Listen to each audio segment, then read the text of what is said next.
Okay there, welcome back to the Laughing Stoke channel. I hope you've enjoyed the video so far. Today might be a bit of a ramble.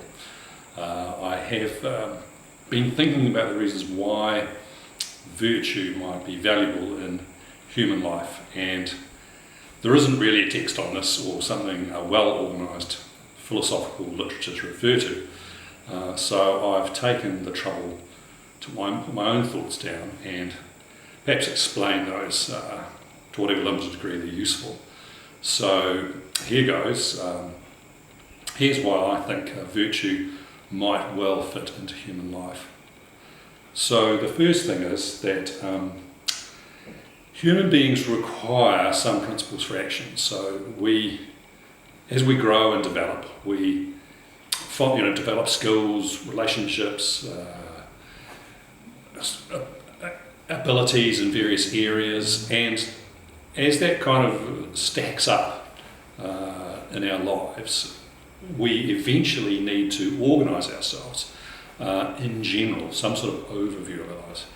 This is harboured in the frontal lobes of the brain, and they tend to come on board sort of the teenage years, kind of mid to late teens through to the late 20s. That development in the frontal lobes of the brain takes place, and people ask questions during those years. What's it all about? What's the meaning of life? All sorts of questions, life, death, and everything like that. And they try and fit together some sort of system of understanding. So we're kind of on a bit of a search in our brains for principles to understand life and what we're up to. And virtue ethics is a way of trying to answer some of those questions, certainly not all of them.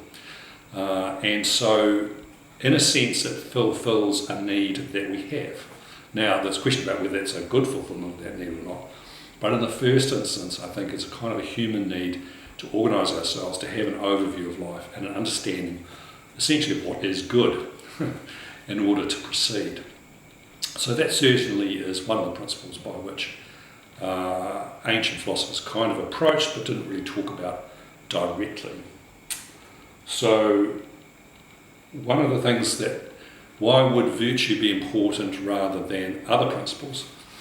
Well, I suggest that this may be because human beings have evolved over millennia, and that we've been around for a long time, and that probably for at least the last 50,000 years or so, we have not undergone much physical evolution, that our bodies and brains are much the same as they were back then when we were hunter-gatherers, hunting antelope if you're in Africa, or woolly mammoths perhaps if you're in Europe. And that the social organisations that we lived in were quite small, that was of family loyalties and perhaps tribal affiliations, and that the nature of human life was far less complex. It may have been more difficult and dangerous, perhaps, as has been said, red in tooth and claw, but we've somehow had to shift from that, albeit rather simple existence, to a much more complicated way of living, and that really follows the establishment of cities in Mesopotamia, very early civilizations, cities growing up, 50,000 people or more, and very, very complex existences, and also, I think critically, having to get on with people who we don't know at all. So if you're in a family unit or a tribal unit, often you'll know everybody to some degree who's in that unit, and you'll either know them, or people in your family will know them, and you'll have discussed who these people are, whether they can be trusted or not, what they're up to. That will be common knowledge in groups, 50 or 60 people. It's not difficult to get to know what everyone's up to and how to regard them and treat them for your own sort of survival and success. But once you get into cities, it's almost impossible to know the number of people that you interact with. You wouldn't necessarily know your baker, let's say, and whether they were contaminating the bread with, they'd contaminate bread with, sawdust, and saying that it's a bran or something. That you're trusting a lot of people who you have to interact with in order to exchange goods and services, and people in hierarchies and institutions government institutions or perhaps religious institutions, you're having to interact with these people without knowing who they are necessarily or what their underlying principles are. So there's got to be some way of solving this problem. One way is, of course, codified set of rules from the king, and you're looking out to see if people like the rules and stick to them or not. But another way is to look at people's behaviour and the principles by which you think they're behaving. And this, of course, also applies to you, that other people are going to look at you and look at the principles by which you seem to be behaving. And so developing a style of thinking in life which involves, say, integrity, which isn't a cardinal virtue, but where you're relatively consistent about the principles by which you work, and you offer other people a fairly consistent expectation of how you might behave, can be really helpful in quickly assessing situations where you have to trust someone. If you're purchasing something off them, you're going to eat it, or something similar. So it may be that virtue acts as like corrective software to what our evolutionary sort of genetic gifts, you might say.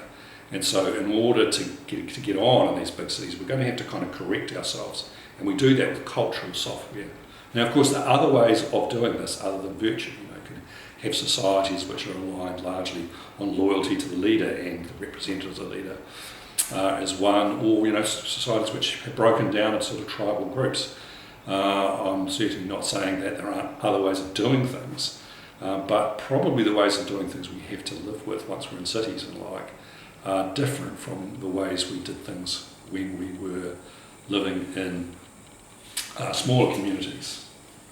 So I'll just have a word with my notes here.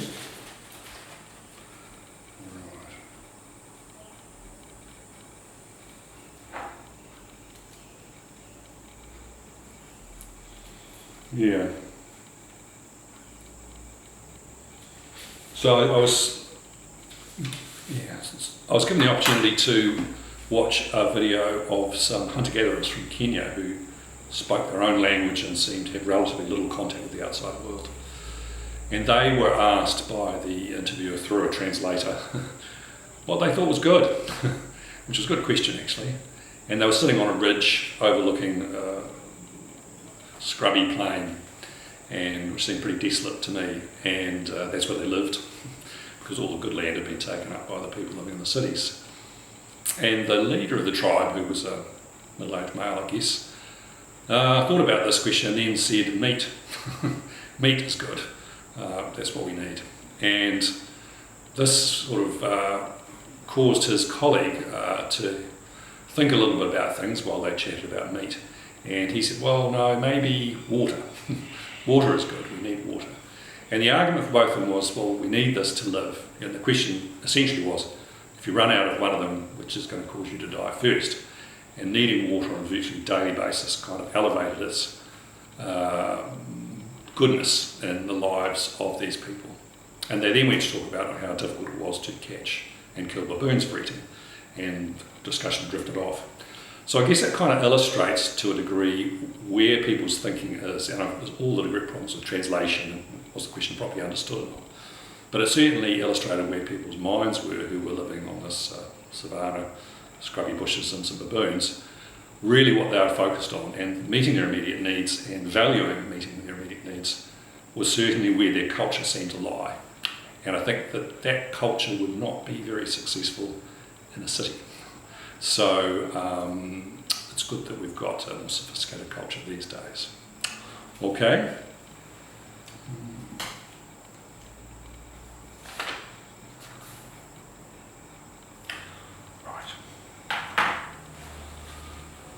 So another reason that we may have virtue is for this internal processing. We live in a subjective internal reality, but we live in an objective world, certainly a common sense view held by Aristotle and the Stoics, that this is our situation. And in some way we have to both reconcile these and also feel kind of happy in order to flourish and succeed in the world. And so certainly it was proposed by Aristotle that having a set of principles which were essentially, if you look at them, very positive and mostly socially oriented, especially if you look outside the cardinal virtues, most of them are socially oriented principles like honesty and integrity and such like things. That these are ways of interacting with other people, and at the same time, if you have integrity and consistency of action, a way of organising your internal life in order to deal with the exterior world.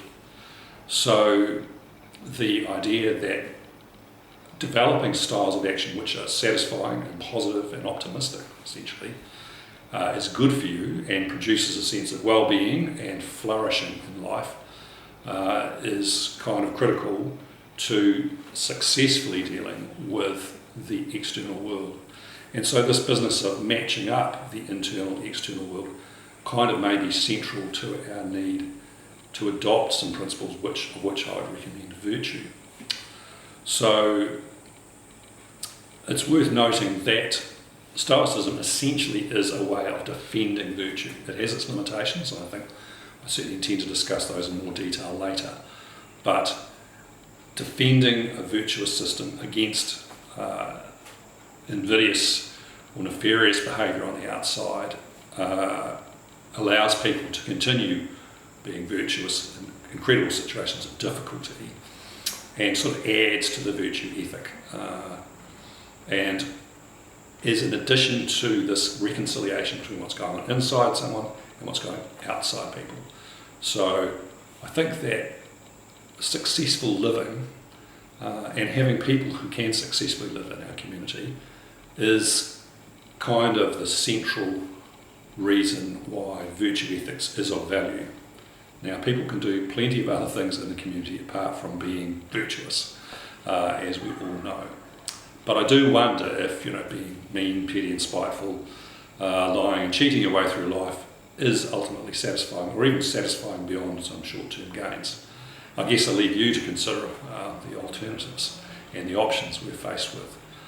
But I'll probably leave it at that for today. Hopefully this has been kind of interesting. I kind of hope more to stimulate people to think about this rather than give you the answers. Certainly it's my speculations and thoughts in the last couple of weeks. So remember to like and subscribe. And I think we'll be back on at least a regular basis in the next few weeks with some more talking about the individual virtues. Thank you very much.